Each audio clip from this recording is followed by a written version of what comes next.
President, and gentlemen, ladies of the House, standing here with 8 minutes in my hands and at this venerable and rather magnificent institution, I was going to assure you that I belong to the Henry VIII School of Public Speaking, that as Henry VIII said to his wives, I shall not keep you long. But now finding myself the seventh speaker out of 8 in what must already seem a rather long evening to you, I rather feel like Henry VIII's last wife. I more or less know what's expected of me, but I'm not sure how to do it any differently.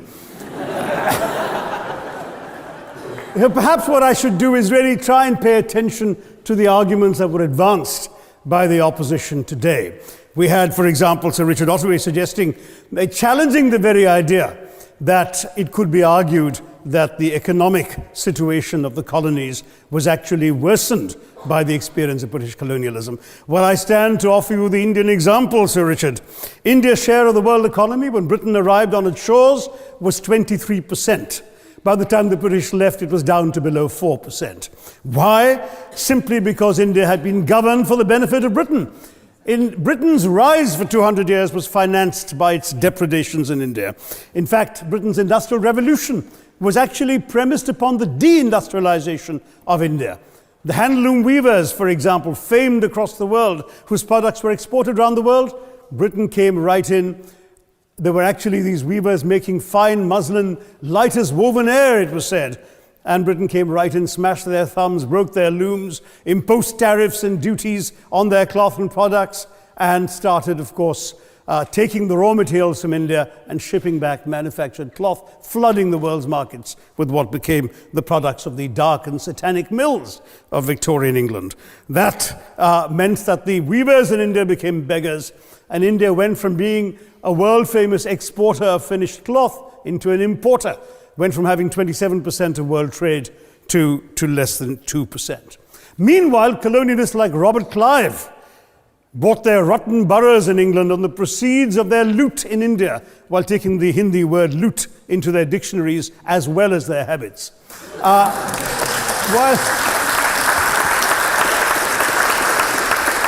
And the British had the gall to call him Clive of India, as if he belonged to the country, when all he really did was to ensure that much of the country belonged to him. By the end of the 19th century, the fact is that India was already Britain's biggest cash cow, the world's biggest purchaser of British goods and exports, and the source of highly paid employment for British civil servants. We literally paid for our own oppression. And as has been pointed out, the wealthy Victorian British families that made their money out of the slave economy, 1/5 of the elites of the wealthy class in Britain in the 19th century owed their money to transporting 3 million Africans across the waters. And in fact, in 1833, when slavery was abolished, what happened was that a compensation of £20 million was paid, not as reparations to those who had lost their lives or who had suffered or been oppressed by slavery, but to those who had lost their property. I was struck by the fact that your Wi-Fi password at this union commemorates the name of Mr. Gladstone, the great liberal hero. Well, I'm sorry, his family was one of those who benefited from this compensation.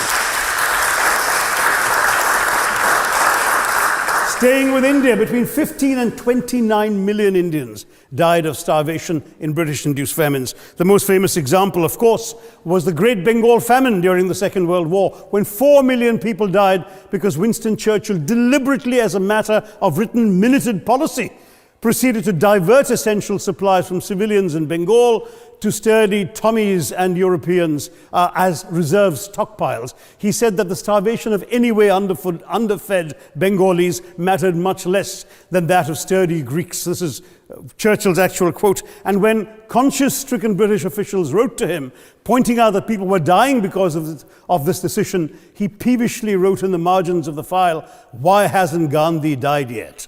So all notions that the British were trying to do their colonial enterprise out of enlightened despotism, to try and bring the benefits of colonialism and civilization to the benighted heathen. I'm sorry, Churchill's conduct in 43, simply one example of many that gave a lie to this myth.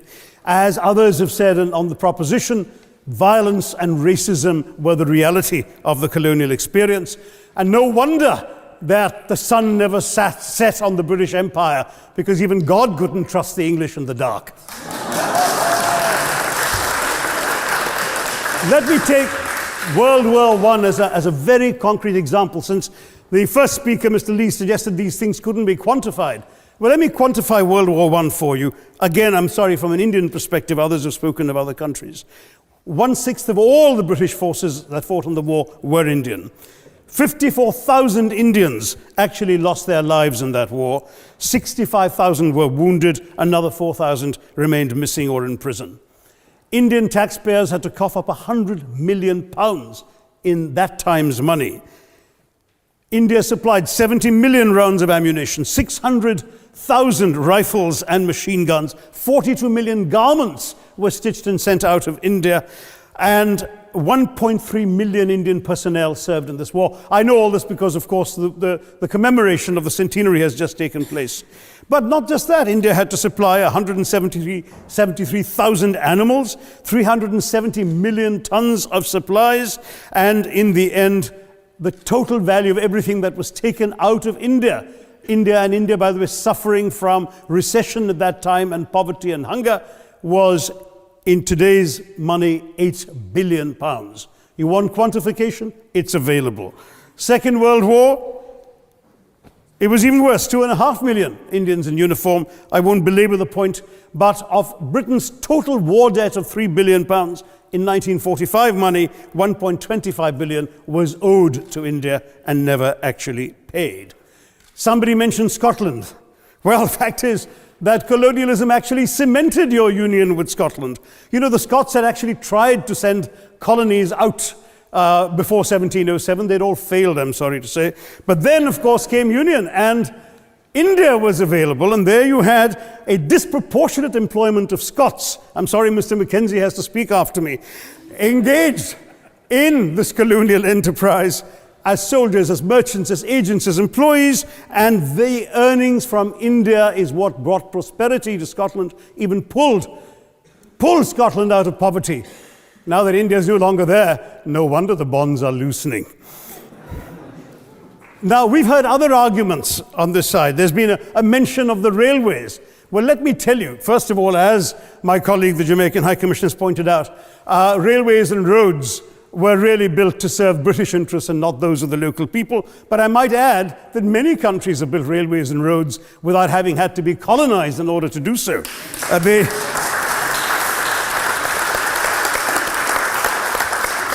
They were designed to carry raw materials from the hinterland into the ports to be shipped to Britain. And the fact is that the Indian or Jamaican or other colonial public, their needs were incidental. Transportation, there was no attempt made to match supply to demand for mass transport, none whatsoever. Instead, in fact, the Indian railways were built with massive incentives offered by Britain to British investors, guaranteed out of Indian taxes paid by Indians, with the result that you actually had 1 mile of Indian railway costing twice what it cost to build the same mile in Canada or Australia, because there was so much money being paid in extravagant returns. Britain made all the profits, controlled the technology, supplied all the equipment, and absolutely all these benefits came as private enterprise, British private enterprise, at public risk, Indian public risk. That was the railways as an accomplishment. We're hearing about aid. I think it was again Sir Richard Ottaway who mentioned British aid to India. Well, let me just point out that British aid to India is about 0.4% of India's GDP. The government of India actually spends more on fertilizer subsidies, which might be an appropriate metaphor for that argument. If I may point out as well,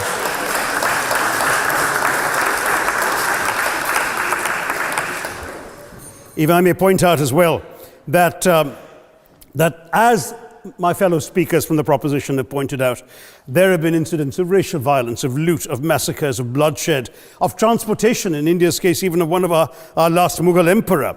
Yes, maybe today's Britons are not responsible for some of these depredations, but the same speakers have pointed with pride to their foreign aid. You're not responsible for the people starving in Somalia, but you give them aid. Surely the principle of reparations for the wrongs that have been done cannot be denied. It's been pointed out, for example, the dehumanization of Africans in the Caribbean, the massive psychological damage that has been done, the undermining of social traditions, of property rights, of the authority structures of these societies, all in the interests of British colonialism. And the fact remains that many of today's problems in these countries, including the persistence, in some cases the creation of racial and ethnic and religious tensions, were the direct result of the colonial experience. So there is a moral debt that needs to be paid. Someone challenged reparations elsewhere. Well, I'm sorry, Germany doesn't just give reparations to Israel. It also gave reparations to Poland. Perhaps some of the speakers here are too young to remember the dramatic picture of Chancellor Willy Brandt on his knees in the Warsaw Ghetto in 1970. And there are other examples. There is Italy's reparations to Libya. There's Japan's to Korea. Even Britain has paid reparations to the New Zealand Maoris. So it's not as if this is something unprecedented or unheard of that's going to somehow open some sort of nasty Pandora's box. No wonder Professor Lewis reminded us that he's from Texas. There's a wonderful expression in Texas that summarizes the arguments of the opposition: all hat and no cattle. Now, if I can just quickly look through the other notes I was scribbling while they were speaking, there was reference to democracy and rule of law. Let me say with the greatest possible respect, it's a bit rich to oppress, enslave, kill, torture, maim people for 200 years and then celebrate the fact that they're democratic at the end of it.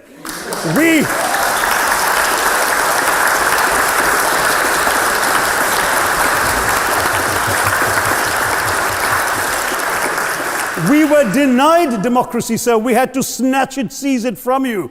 With the greatest reluctance, it was conceded in India's case after 150 years of British rule, and that too with limited franchise. Yes, indeed, ma'am. The opposition spoke quite highly of Greek and Athenian democracy on which the West should pride itself, and spoke of liberty and equality in that same name. The Athenian democracy was only functioning because of the slave society on which it was built. That's the nature of colonisation.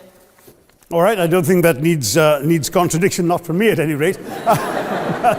But if I may just point out, I think the argument made by a couple of the speakers, the first speaker, Mr. Lee in particular, conceded all the evil atrocities of colonialism, but essentially suggested that reparations won't really help. They won't help the right people. They'll be used as a propaganda tool. They'll embolden people like Mr. Mugabe. It's always nice how in the old days, I'm sorry to say that the people of the Caribbean used to frighten their children into behaving and sleeping by saying Sir Francis Drake would come after them. That was a legacy of that.